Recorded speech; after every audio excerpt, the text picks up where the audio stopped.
That's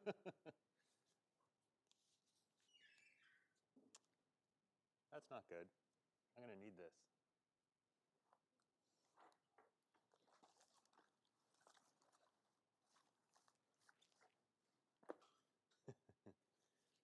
I'm going to run and get a new one.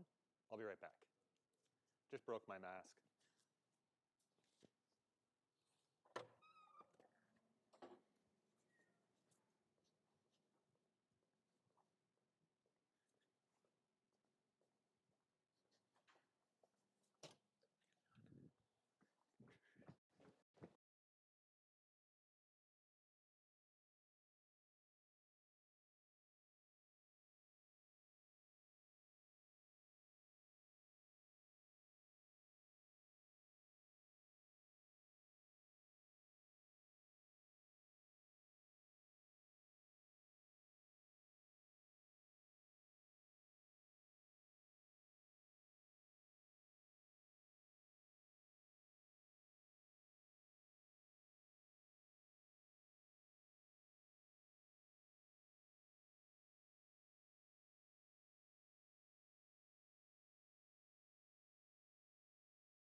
All right, welcome everyone. I just arrived back here. I broke my mask. So just ran quickly to my office and now I have a new mask. Welcome online people. My audio is going to be too low. How's that? No, way too high. How is that? That's looking maybe a little bit better. If the audio sounds okay online, give me a thumbs up or something like that. We are up to 70 or so people online and maybe 1, 2, 3, 4, 5, 6, 7 people in person. Out of, that's pretty good. We have 360 people in the class. We're almost at 2%, which is, you know, not awful. Hi, sounds okay online? Just let me know. And in 10 seconds, I'll find out. Audio is good. Great. So one thing that's new now since last time we met is us profs have to wear masks now while teaching. So hopefully you can still hear me all right. It's a bit challenging maybe in a room this size, but yeah. If you can't hear, you can come closer. But if you have trouble hearing, you can't really read my lips anymore. I think your only option really is come closer or, I guess this would be weird. What you could do, if you listen to the stream with like earbuds, it'd be like 10 seconds after though. That'd be the problem. Like it's not synced in real time. Awesome, thank you everyone online for letting me know about the volume. Okay, where we are so far, we're in this unit 4, which is elements of chemistry. We are talking about a bit of the historical roots, historical background, how chemistry developed as a science, and how it kind of developed out of the roots of alchemy. And you know, we started talking about a couple of important details, a couple of important discoveries. One of them being law of conservation of mass, how in a chemical reaction, mass is conserved and so on. We also talked about a little bit about relationships between different elements and how, there are similarities, definitely, that people have recognized between certain elements. And we're trying to find some overarching logic to the elements when finally this got discovered, kind of worked out by Mendeleev. And he developed what we call now the periodic table. He arranged all of the elements that were known at the time into the table. And as a result, was able to actually predict properties of elements that were not yet discovered. So we're going to pick things up from this point. And I think this is around where we left. So this was, late 1800s, 1890-ish, he published this. And we talked about how the first element that was discovered exactly matched his predictions. And this was, a great sign that he was on to something with this periodic table discovery that he had made. So all was good. People thought they kind of figured out the elements and, why they existed the way they did until 1894. So, Mendeleev's table was a little short-lived. In 1894, a scientist named Lord Rayleigh, and I'm not sure if Lord here is his title or his actual name. It's a pretty cool name, I guess, if you're going to call someone Lord. But anyway, he discovered a new substance from air, and he proposed that it was a new element, and this element was called argon. And the problem with this new gas that was discovered as being a component of air, was that there was no slot for it in Mendeleev's periodic table. So remember, Mendeleev made the table, he left blanks, he left gaps, he predicted the properties of things yet to be discovered. There was no such gap for argon based on what people thought the mass was, and there was no guess of what its properties could be. So Mendeleev just kind of brushed it off and said, you screwed up somehow, you did something wrong. What you have is not a real element because my table is right and you are wrong. However, he was not wrong. It was a new element, and not only was it a new element, it was the first in a whole family of new elements. And you can see that whole family here. None of these were discovered at the time, but all were shortly discovered after argon. Helium, neon, argon, krypton, and xenon are all members of their own family, a new family, which are called the noble gases. So, what was actually the case here? These are actual elements. They were new. It was correct that Mendeleev didn't predict them, but this was like a whole new column in the table. So there's a whole blank column that no members were yet discovered, so Mendeleev had no reason to expect this additional column. But there it was, and that kind of helped cap off the periodic table, kind of put the end on the periodic table. And then kind of what followed was sort of like years of gradually filling in the gaps over the last 120 years or so. So we have a question, and just a reminder that the deadline is already passed for the first unit quiz. That passed on Tuesday. The second unit quiz, which was the unit on toxicity, that closes tonight. So just as a reminder to everybody, make sure you complete that assignment before it closes later today. I've set the assignment date for the third unit assignment, which was on sort of like pseudoscience, good science, bad science, that kind of stuff. And that's set for February 1st. And I've not yet set a deadline for the current assignment, which is number 4. I'm going to add on to that too, though. We also, in addition to these sort of unit by unit quizzes or assignments, whatever you want to call them, we also have 2 other assignments that are due in the course. And it's right around now, it's right around the time we begin unit 4 that I assign the first one. And so I'm going to do that. I'm going to make sure that's up before the weekend. And I'm going to send an email so everyone gets the same information and everyone sees it. And usually I give at least 3 weeks for that assignment. So you have lots of time. It's not going to be like super arduous or super long. And it's going to flow from pretty much the first 3 units that we talked about. Okay, so this particular question says, what is not true of Mendeleev's periodic table? 1, A, it corrected the atomic weights of some known elements. B, it predicted the existence of the noble gases. C, it organized the elements based on reactivity. Or D, it left gaps for elements that were not yet discovered. So what do folks think about that one?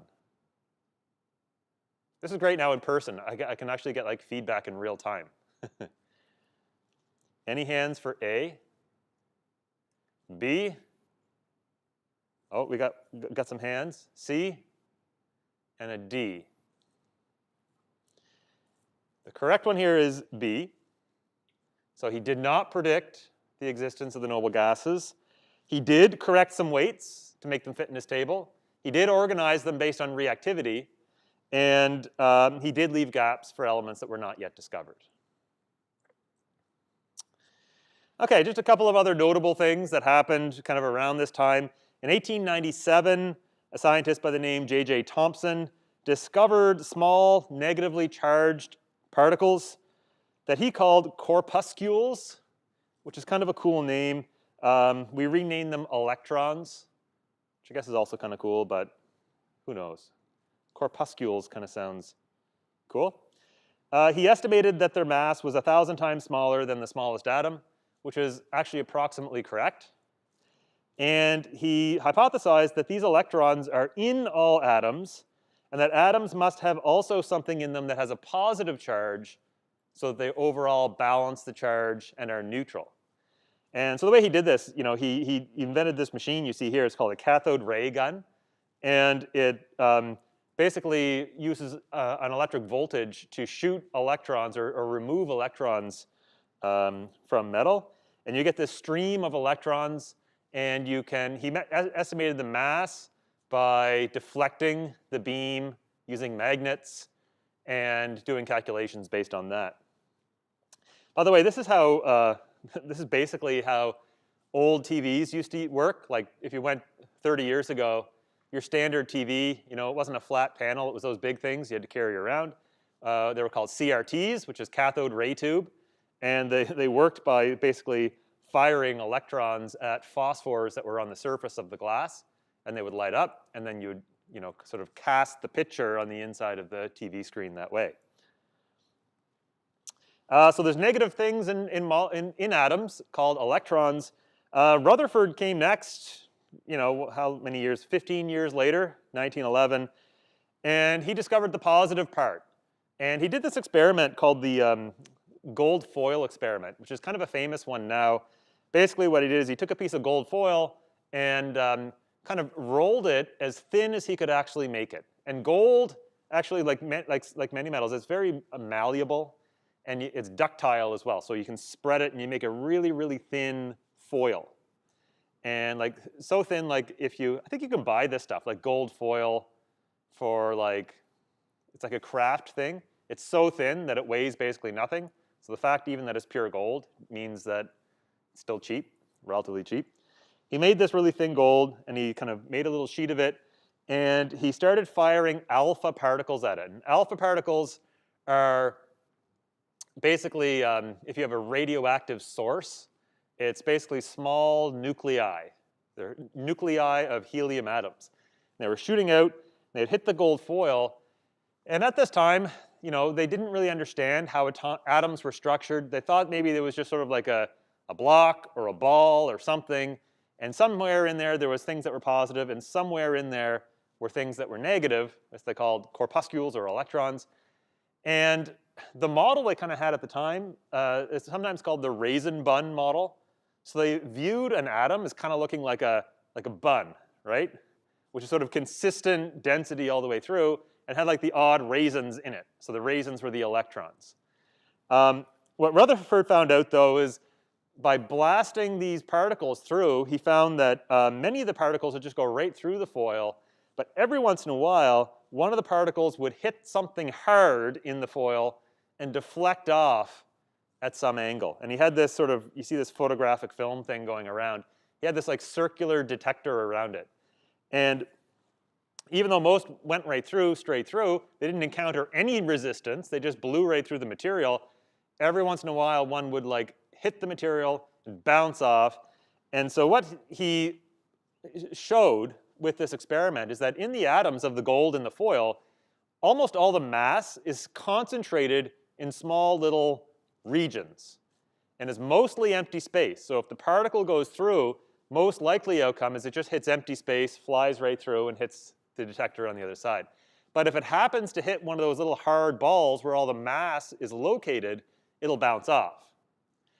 And so he called this the nucleus. He said that each atom has a nucleus where all the mass essentially is concentrated and the rest of it is basically empty space. And what we know now is that rest of it is where the electrons are. Because the electrons weigh so much less, it's essentially, you know, if you're blasting something heavy through there, it's as if it's empty space. So this developed kind of a new model of the atom, where an atom has a nucleus where all the positive charges, and then around the nucleus is this cloud of electrons. All right, right around the same time,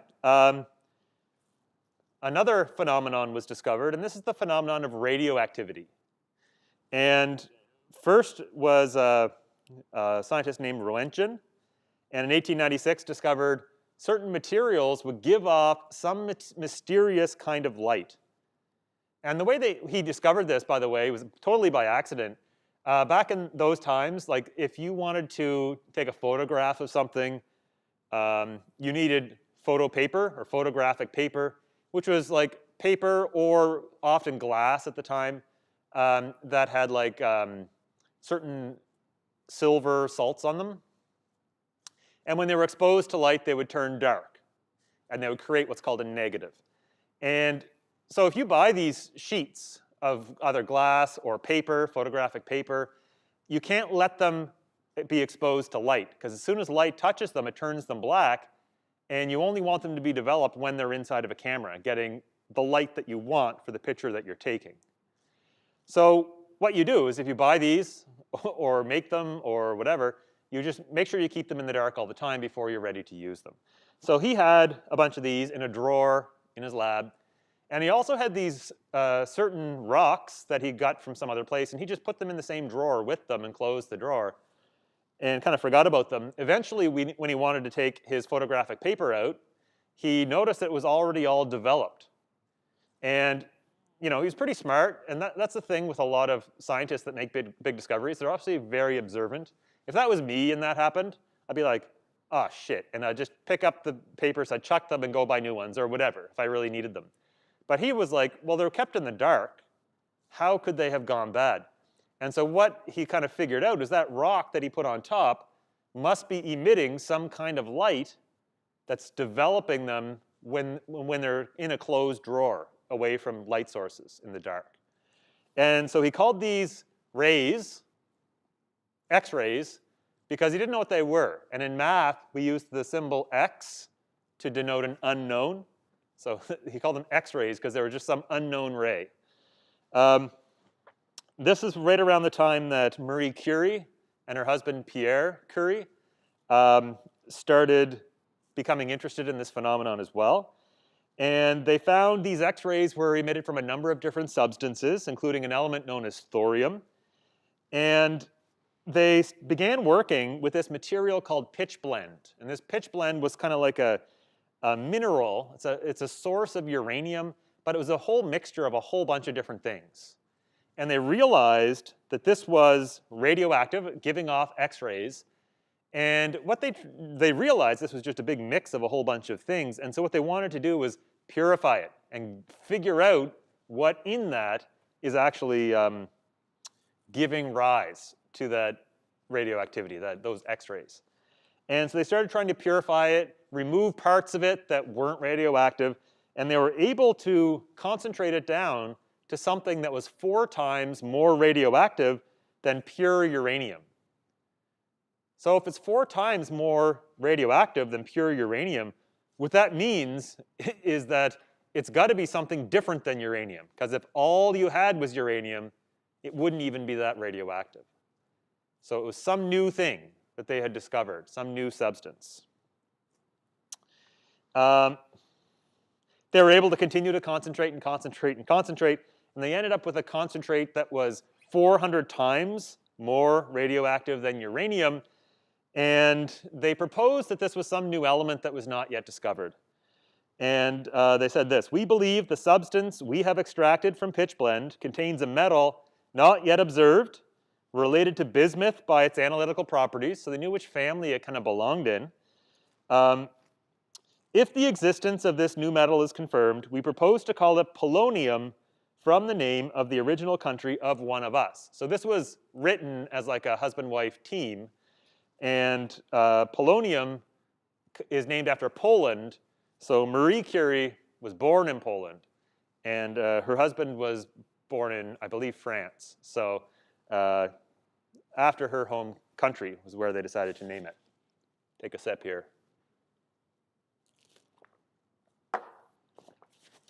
Good coffee.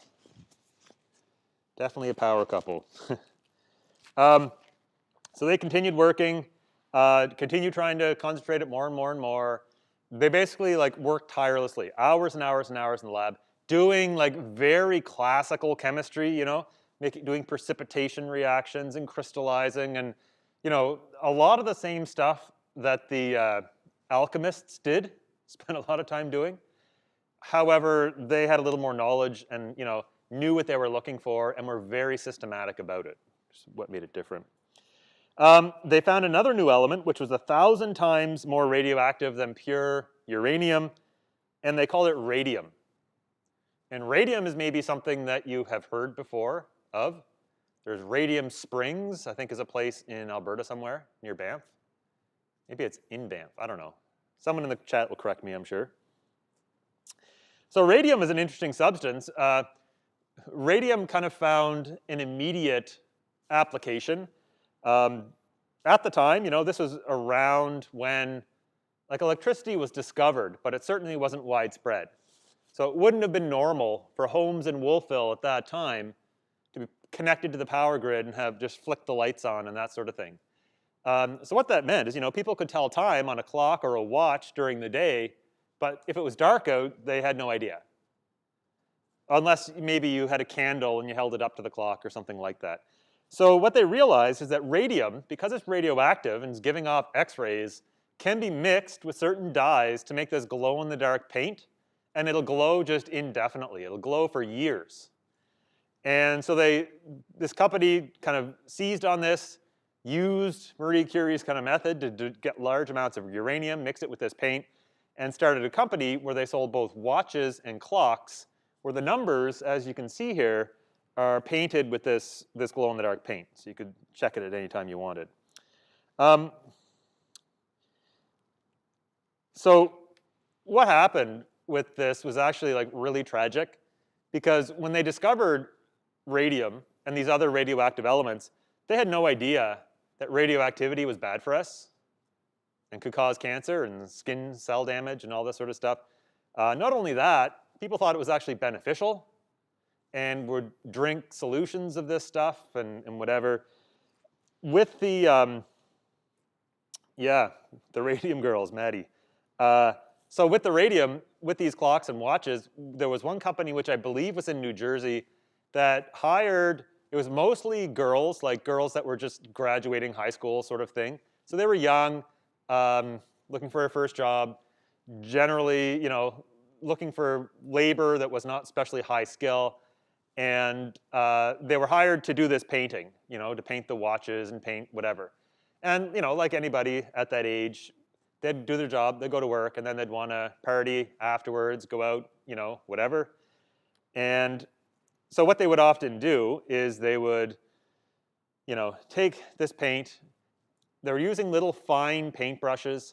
And I don't know if you guys paint much, I certainly don't, but to keep the paintbrush kind of together, if you know what I mean, like to keep it from fraying, they would often like be painting, and then they'd like lick the tip of the of the paintbrush to bring it all together, and they continue painting to keep the tip fine for this fine work. And they were ingesting small amounts of this stuff. Not only that, if there was a party that night they were going to, often they would take some leftover paint and paint their nails, or sometimes they would actually like dry their teeth and paint their teeth. So like you could go out and you smile and your teeth would like glow blue like that. It turns out radium is very similar chemically to calcium. They're in the same column on the periodic table. They're part of the same family. And as a result, your body actually has a hard time distinguishing between calcium and radium. And your body loves calcium. It uses calcium to build your bones and your teeth and so on. And so this radium that the girls were ingesting was being incorporated into their skeletons and caused like horrible cancers and things like this. And I don't know, there's a book and a play about this phenomenon that's been out in the last 20 years. And it's like, yeah, it was pretty grisly. I think like maybe all of them died. There was like 21 of them within 10 years or something like that.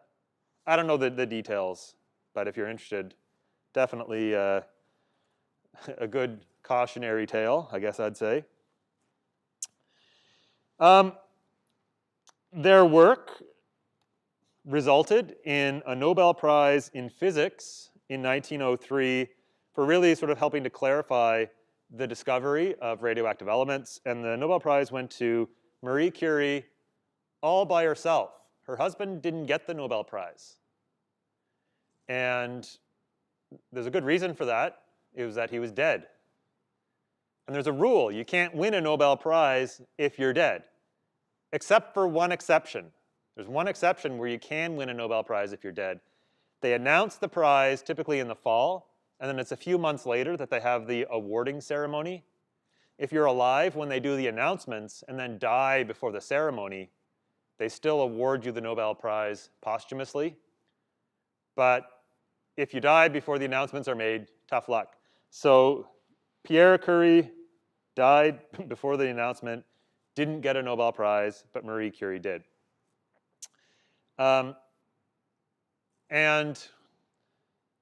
this interesting piece of trivia, do you want to know how he died? You might look at this and say, oh, well, he spends all his time working with radioactive substances. An obvious reason why he died is probably exposure to radioactive material. No, that wasn't it at all. He died in a traffic accident. And that's even more weird when you consider this is before cars were mainstream. So how do you die in a traffic accident if there's no cars? Well, he got run over by a horse and buggy, which sounds like a pretty horrible way to go if you ask me. It's not funny. I don't know why I laughed there, but yeah. I'm told there's a really informative but super sad podcast about the Radium Girls by Dark History if you are interested in learning more. So there you go. Thank you for that, Maddie. So 1905, Marie Curie has a Nobel Prize, her first of two. I think she got a second Nobel Prize in chemistry later on. And this is the periodic table as it looked in 1905. Most of the blanks are filled out. You see there's a couple of blanks down near the bottom, a couple of rows. But by and large, the periodic table 100 years ago looks more or less like the periodic table we have now. There's been a couple new additions, usually these really kind of rare, unstable ones that don't really have a whole lot of consequence for us. So we've been working with essentially a complete set for about 100 years. All right, next question. Who discovered the electron?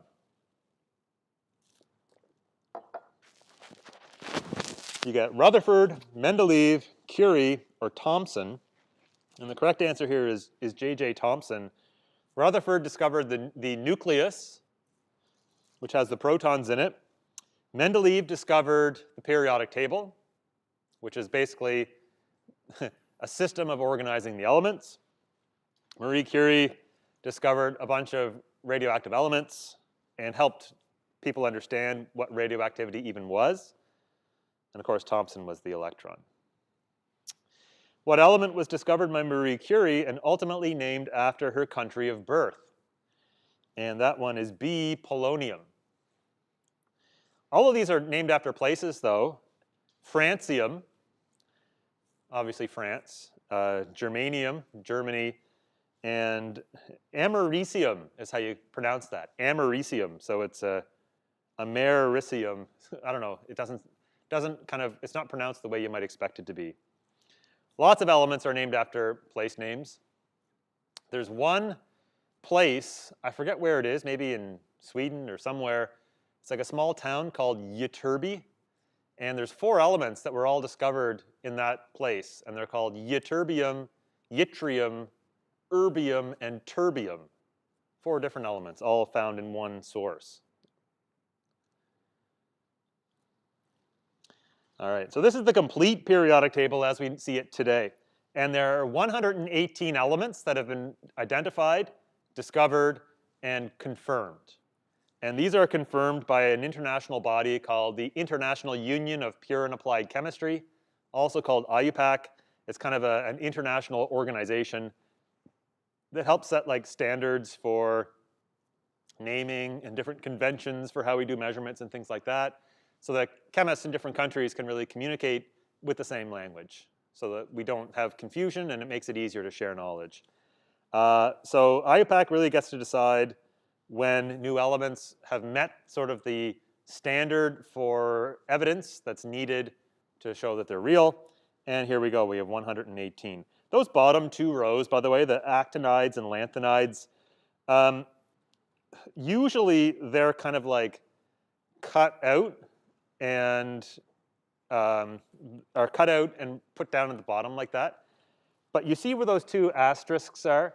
Those 2 rows like ought to be inserted in there. They actually are part of the whole periodic table. We usually just sort of like, instead of having this periodic table being like super wide, we just kind of pull them out and put them down in the bottom, compress the rest, and it just makes it a little bit easier. Kimberly says, Pierre and Marie Curie won the Nobel Prize in 1903. Marie was almost not awarded the Nobel Prize, but Pierre said he wouldn't accept the award unless Marie shared the award. Marie then got a second Nobel Prize years after he died. Okay, so I was wrong. Thanks, Kimberly. It was her second Nobel Prize that was after her husband's death. So I guess they jointly won it, the 1903 prize. I believe the first one, the joint one, was physics, and the second one was chemistry. I don't think anybody has won 2 Nobel Prizes in chemistry. But there's a few who were close. The one who I think is closest was Woodward. He deserved to. He won a Nobel Prize because he was the first person to make vitamin B12. And not because like we then knew what B12 was. It was important because he was the first person to show that you can make complex biological molecules from simple precursors in the lab. You can reproduce them. And he got involved in different work later in his career that led to a second Nobel Prize, but he died before the prize was awarded, and it went to a chemist named Roald Hoffmann. So it was Woodward and Hoffmann probably would have shared the Nobel Prize if Woodward had survived. One other piece that I wanted to throw in here was Avogadros Constant. This is an important number in chemistry that was found in 1909.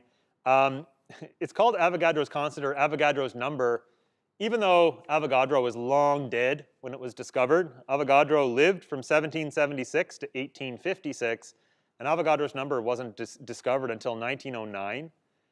It was discovered by a guy named Jean Perrin.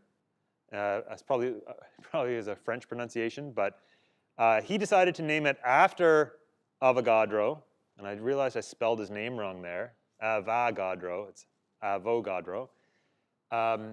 And that's a picture of Avogadro there on the left, which I don't know, it's not the most, you know, what's the word I'm looking for here? It's not the most, sometimes my brain just stops and I can't come up with the word. Flattering, there's the word I mean. It's not the most flattering picture. Anyway, what Avogadro's constant is the number of molecules or number of atoms of a substance in some mass. So all it is a number.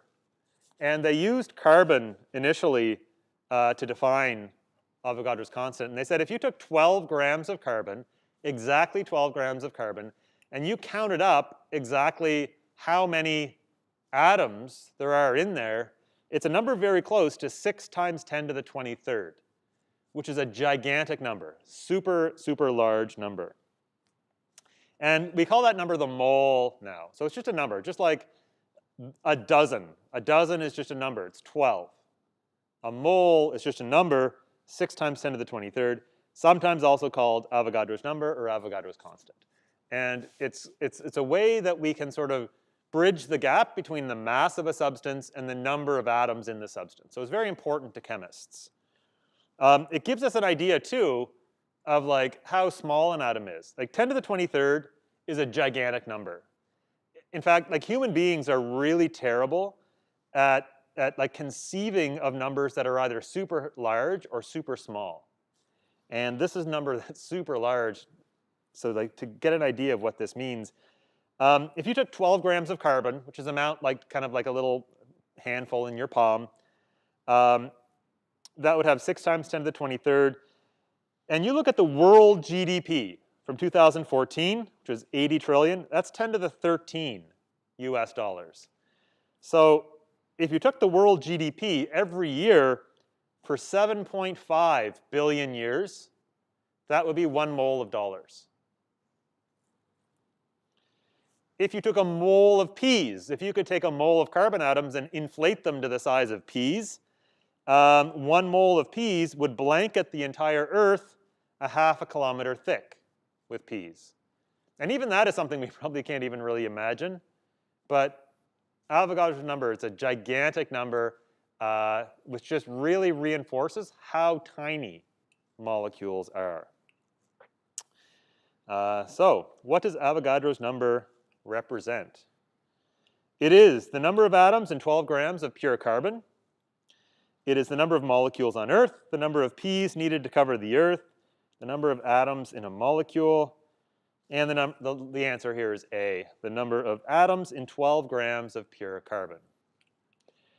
Avogadro's number has been redefined slightly recently. It's now just like a fixed digit with so many what we call significant figures, which isn't exactly the number in 12 grams of carbon anymore, but it's super, super close to that. All right, I want to talk about a system of alternative medicine called homeopathy, which you may have heard of before. It has some popularity now. And kind of relate this to some of these chemical ideas. It was an idea developed by a guy named Samuel Hahnemann in 1796. And it was based on sort of 2 principles that he believed were true at the time. And the first one is the idea of like cures like. The idea that if you have some negative symptom, you know, like you're sick, it could be a rash, it could be a runny nose, it could be a headache, it could be whatever. He believed that whatever substance can cause that symptom can also cure that symptom. Okay, so this is not generally true, right? But this is sort of the first sort of pillar of belief here. The second one is what they would do is use extremely dilute preparations. So the idea is like, let's say, I don't know, you had some liquid that if you put it on your skin would give you a rash. The idea is if you take that liquid and dilute it by a lot, that diluted liquid you could put on your skin if you had a rash and it would cure your rash, was sort of the idea behind it.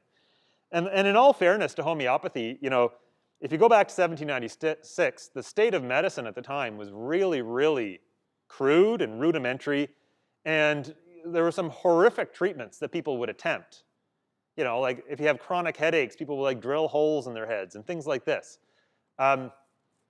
So compared to maybe some other methods on the go at the time, homeopathy was probably relatively harmless. So this is the idea. If you took the mother tincture is like the concentrated form of whatever causes some negative effect.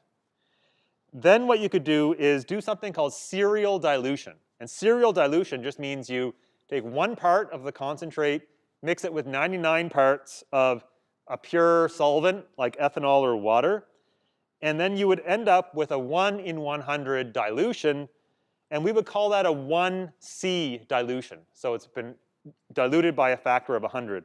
And then if you did it again, took 1 milliliter of that, dissolved it in 99 milliliters of pure solvent again, you now have a 2C solution, which is 1 in 10,000 parts of the original. And you could keep doing this again and again and again. It's called serial dilution. You're getting more dilute by a factor of 100 each time. Sometimes instead of C, the symbol X is used, and X means a unit of 10. So if you dilute by a factor of 10, it's an X. So it's serial dilution, kind of like this, serial dilution. You're allowed to laugh if you want. It's not mandatory. Okay, so here's an example of serial dilution I did in my lab. The blue liquid you see on the left is food coloring, and that stuff on the left is from straight from the bottle. That would be like the mother tincture. If you took 1 part of that and dissolved it in 99 parts water, then you get that first solution, the first flask that you see there, which looks dark blue, which is 1C. And then you took 1 ml of that, diluted by a factor of 100, you get to 2C. By 3C, you basically can't really see it anymore. 4C, 5C, 6C, and so on. It very rapidly gets diluted away to like tiny, tiny concentrations. So like if you go on Amazon and look up like homeopathic remedies and this kind of stuff, you can buy this stuff. And the way they do that is that here's one set that I just found on Amazon. And this is a whole bunch of different pills. And what they do is they do these dilutions. All of these are 15C. So they've diluted it by a factor of 115 times. They've been diluted by the original by a factor of 10 to the power of 30, which is a gigantic number. And then the final liquid, they place 1 drop on like a starch pill, and then let it soak in, and then this pill will dry out, and then they put it in the bottle. So that's what you're buying there, is a super, super diluted liquid placed on a pill, which is absorbed and then dried out. So to give you an idea, if you took concentrated salt water, which we call brine, and did a 1C dilution, you're diluting it down to like a little bit less concentrated than your tears. And if you go about 1.5C, then you're well beyond the limit of taste, so you wouldn't be able to taste the salt in the water anymore. And then you can keep diluting and diluting and diluting if you want. So this was the idea behind homeopathy, and the idea was the more you dilute it, the more potent it becomes, which is the opposite of what Paracelsus said, the dose makes the poison. This is like the lower the dose, the more effective it is. If you continue to dilute that concentrated salt water, by the time you get around 7C, it's like you went into an Olympic-sized swimming pool of pure water and added 1 teardrop worth of salt and had it disperse over the whole thing. 10C is 1 teardrop in Lake Ontario. 12.5C is 1 teardrop in the Atlantic Ocean. And 14 or between 14 and 15 is 1 teardrop in a volume of water equal to the volume of the Earth. So very, very quickly, you get to these ridiculous dilutions without having to get to too high of a C value. So this system of medicine, or alternative medicine, was pretty popular for quite a while. When Avogadros Constant was developed, people very quickly did the math and realized, well, if Avogadros' number is real, these diluted preparations in homeopathy long since were diluted to a point where there was 0 molecules present of the original substance. Okay, so it's like it's not there anymore after you do it. And you can actually work it out. For the salt water, by the time you hit about 10.5C, the probability of having 1 molecule of salt, 1 sodium chloride, in 1 ml of water is less than 50-50. And then see if you continue going, definitely at like 15C, there's like an incredibly tiny chance there's even 1 particle of salt inside that particular solution.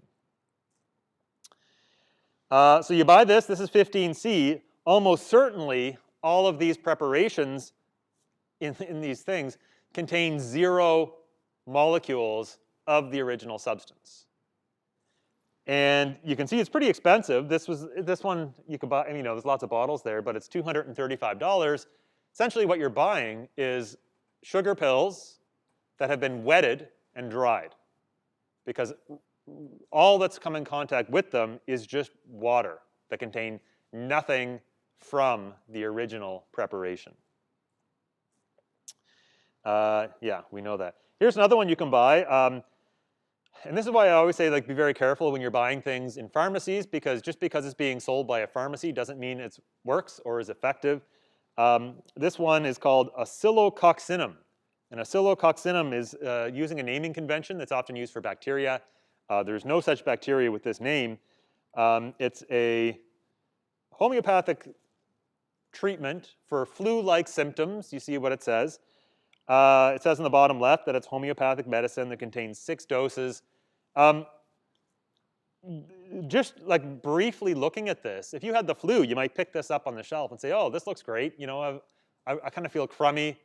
This is maybe something I could take, and this could, help me feel better. Not realizing that what's in here is actually nothing. They took something originally, diluted it down into nothingness, put it on a pill, dried it, and are selling it to you. By the way, we have in Canada, Health Canada, in the US they have the FDA, drugs go through very rigorous testing. And in order for a drug to be approved for sale in Canada, it has to meet 2 criteria. It has to be shown to be safe for consumption, and it has to be shown to be effective for whatever it's being prescribed for or advertised for.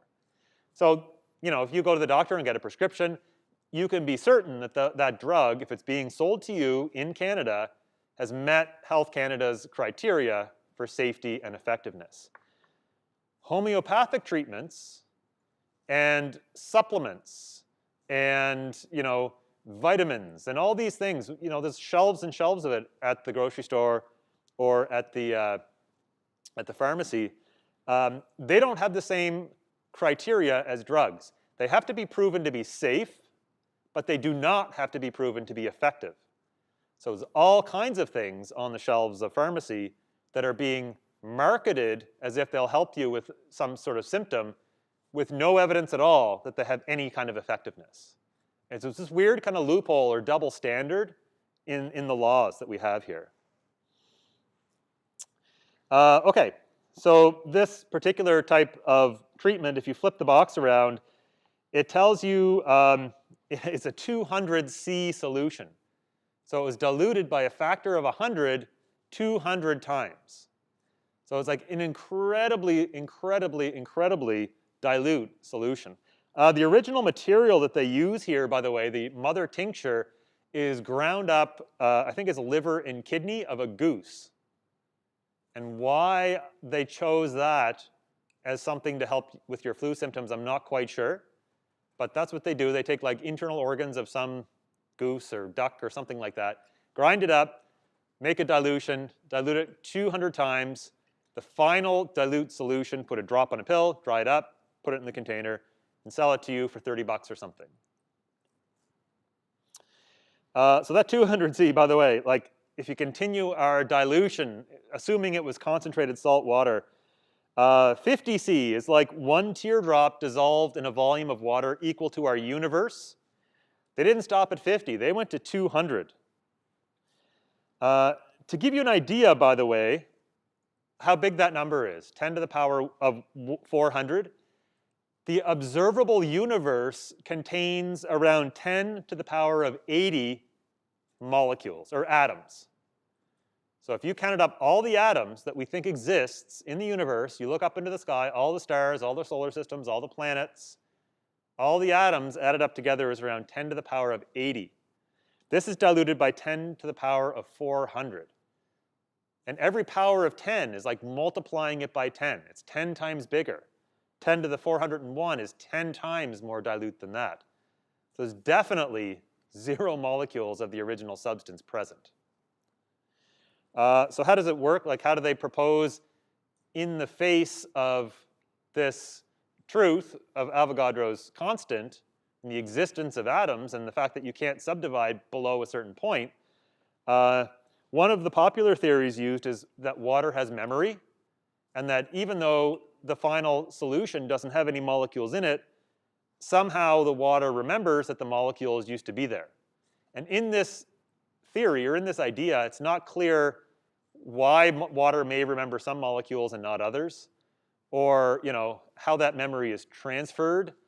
We do know water actually does have memory, but it's like super short-lived. It's like femtoseconds. So water will organize itself based on what it's in contact with, but if you remove what it's in contact with, like way, way, way less than a second, it just rearranges back to ordinary water. By the way, you probably recognize the picture here. This is Elsa, not Anna. Elsa from Frozen 2. And if you watch that movie, which probably most of you have, they invoked the idea of water memory, which is okay because this is magic and stuff, but in real life, it does not exist. What does the science say? From the British Journal of Clinical Pharmacology, there was no homeopathic remedy that was demonstrated to yield clinical effects that are convincingly different from placebo. It is concluded that the best clinical evidence for homeopathy available to date does not warrant positive recommendations for its use in clinical practice. Another review from The Lancet, there was weak evidence for a specific effect of homeopathic remedies, but strong evidence for specific effects of conventional interventions. The finding is compatible with the notion that the clinical effects of homeopathy are placebo effects. And this is actually a very, very interesting idea, the idea of placebo effects. The idea that if you are sick or experience something like chronic pain or headaches or something like that, if you start taking a drug or a substance, even if it has no effect, right? If you just took what are called placebo pills, like water pills, like just pills that, I think water pills are something different, but if you just took pills that have no impact on you biologically, but you believe that they do, many people actually report like an improvement in their symptoms. And we call this the placebo effect, and when we test drugs, we test them against placebos to sort out, what is the psychological component here of just taking some sort of treatment versus the actual biological effect of the drug itself. So, another way of saying this is that homeopathic remedies are placebos, and people may report taking these and experiencing an improvement in their symptoms due to the placebo effect. Even though we know from a scientific perspective, there's no substance or no mechanism that they could possibly work the way they're presented. This is one from Health Canada. Homeopathic labels must read not vaccines or alternative to vaccines. This is a ruling by Health Canada back in 2015. No-sodes, by the way, are like homeopathic versions of vaccines. So the idea is, someone who's into homeopathy might say, COVID-19 is, we have vaccines available and you can go get your vaccine shots and boosters and the whole thing. Someone might say, well, we know that if you get somebody with COVID-19 and they cough on you, that's how you catch it. So maybe what we'll do is we'll get them to cough into a beaker, and then we'll start diluting it, serially diluting. Take the final stuff, put it on a pill or whatever, and then we'll sell you that, and that's going to be a vaccine for COVID-19. They don't work, and this is where the danger of these things are. Like you might say, well, it's harmless, and if it has a placebo effect, great. The harm comes from the fact that some people will rely on these and then not go get the regular vaccine. Or they have cancer, so they'll take something that they're told will help cure their cancer, and then not do chemo or radiation or surgery or whatever, like we saw happen to Apple guy. Steve Jobs, thank you. So first of all, Health Canada leaves a huge gap for these things to be sold because they're not drugs, they're not considered drugs by Health Canada, they're not under the legislation that drugs are, which require that they're proven effective.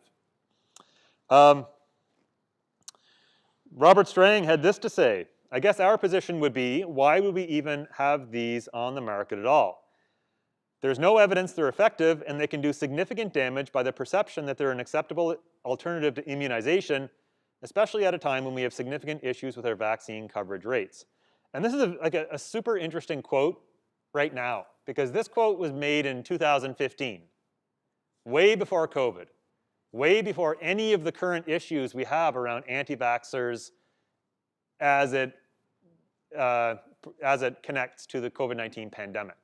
So this was all pre that. It was more childhood vaccines, and people were worried more about like things like measles and mumps and rubella and what's the other one? DPTP,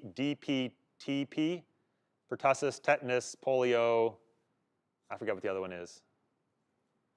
Someone will tell me. So here we go. Look. Preparation of coronavirus nosodes sourced from a clinical sample of a SARS-CoV-2 positive patient, inactive strain, and spike glycoprotein. So this is a paper, I guess you could call it an academic paper, published in the journal International Journal of High Dilution Research. And this is not like a valid scientific journal. Which brings up like this whole other giant issue in science is like the idea that, there's scientific journals which have data and information and people share this information and so on, but there's a lot of like pseudoscience journals that present themselves also as if they were scientific journals. There's a huge quality scale when it comes to scientific journals, with ones like this at the very bottom. And, somebody will produce articles with almost no peer review or editorial oversight. They get published, and then people will use these as justification or evidence that their treatments actually work. Because you could say, oh, those don't work. Oh no, here's a paper, I'll link the paper. Most people aren't going to go bother reading it. But yeah, I can tell you right now that this is not a journal that is like acceptable or widely accepted by the scientific community.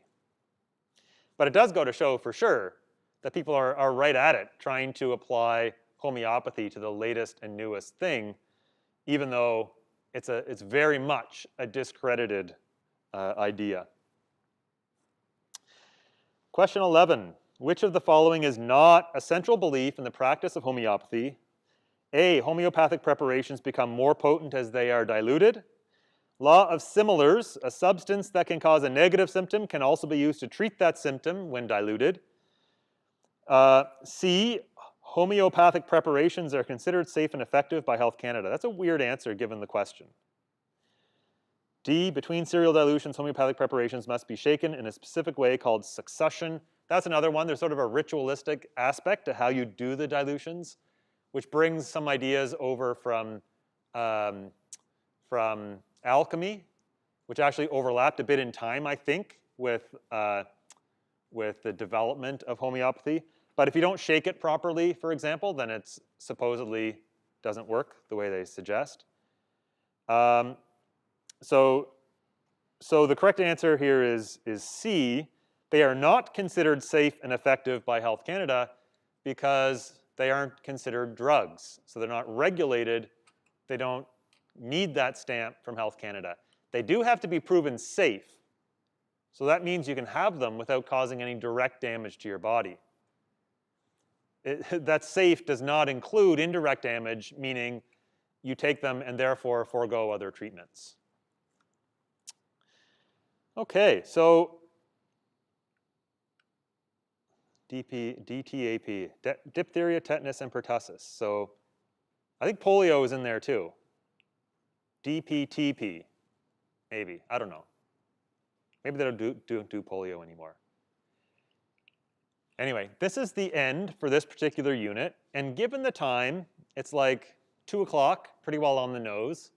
I think what I'm gonna do today is just call her quits at this point, and we will begin our next unit, which is on, I believe we're beginning the unit on air pollution next time. And so hopefully people are interested in that, and we will meet again next time we meet. Great. All right, thank you everybody who have met online, and thank you everybody who are here in person. And we shall see each other again.